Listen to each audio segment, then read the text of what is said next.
আমার মনে হয় আমরা এই দুটোকে যতটা ইউজ করা দরকার তার থেকে অনেক সময় এটা বেশি ইউজ করি, এবং যেটাই বেশি ইউজ হয় সেটার নাম হচ্ছে মিস ইউজ হয়ে যায়। আমরা যদি একটু ক্যালকুলেট করি, যারা শুনছেন, লাস্ট কাল থেকে আজ অবধি, মানে আপনি 24 ঘন্টাকে ক্যালকুলেট করে দেখুন সারাদিনে কতটা টাইম প্রোডাক্টিভ ছিল আর কতটা টাইম আনপ্রোডাক্টিভ। আপনি নিজেই বলবেন এ বাবা সত্যি তো তাই। তো আমাদের একটু মাঝে মাঝে ইন্ট্রোস্পেকশন করা দরকার। আমার মনে হয় সেটা করলে মেন্টাল টাফনেস অটোমেটিক্যালি আসবে। আর সবসময় কোনো একটা মিশন মাথায় যেন ঘোরে, বিকজ মিশন না থাকলে, লক্ষ্য, মিশন অ্যান্ড ভিশন না থাকলে, যে কোনো বড় কোম্পানিকে যদি দেখি, যেরকম তোমার এই পডকাস্ট, তোমার দেখো ফার্স্টে কিন্তু একটা মিশন ছিল এবং তার সাথে ভিশন ছিল। তুমি একটা কিছু ভেবে জিনিসটাকে ক্যালকুলেট করেছো। শাহজাহান আমরা জানি কি বানিয়েছে, বিখ্যাত আগ্রাতে তাজমহল বানিয়েছে। আমি যদি ইতিহাসের পাতা থেকেই বলি, তুমি আমি ছোটোবেলা থেকে পড়েছি শাহজাহান কতবার তাজমহল বানিয়েছে, একবারই বানিয়েছে।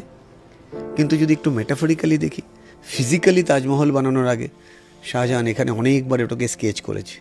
So which creation is more important, physical আর mental? Mental creation. So mental creation করাটা একটা কিন্তু আর্ট, সবাই আমরা করি। লিওনার্দো দা ভিঞ্চি অনেক মেন্টাল ক্রিয়েশন করে অনেক কিছু পৃথিবীর জন্য রেখে গেছে।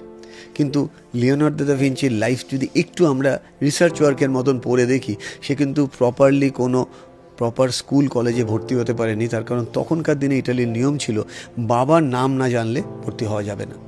কিন্তু তার জন্য লিওনার্দোকে কিন্তু আটকে রাখতে পারেনি। সো আমার মনে হয় যে ফিল্ডেই নিজেকে এক্সপ্লোর করতে চাও, ফার্স্ট একটা জিনিস মাথায় রাখতে হবে, তোমার ভেতরে কিন্তু ওই খিদে বা প্যাশনটা থাকতে হবে এবং নিজেকে এডুকেট করার ইচ্ছাটা থাকবে। মানে আমি এটা নেগেটিভ মেসেজ কেনা জানি না, অনেকেই তোমাকে বা আমাকে দেখে ভাববে আমরাও ইউটিউব হয়ে যাব, কালকে ইউটিউব চ্যানেল খুলবো, পরশু দিনে ইউটিউব করব।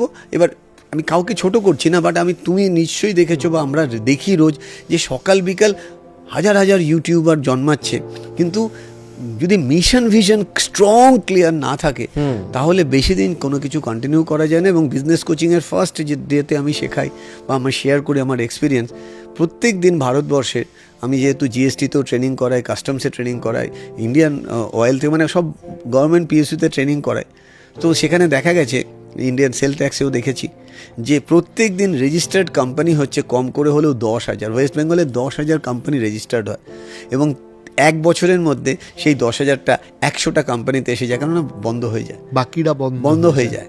এবং মানে 4 বছরের পরে দেখা যায় একটা বা দুটো কোম্পানি সাস্টেন করে, বাকিরা, I am sorry for my language, খরচার খাতায় চলে যায়। আই এম সরি, মানে এই ধরনের ল্যাঙ্গুয়েজ হয়তো এভাবে বলা উচিত না, বাট আমি বললাম কেন, বিকজ তাদের প্ল্যানিং থাকে না। সেই জন্য বলা হয় people fail to plan, not plan to fail.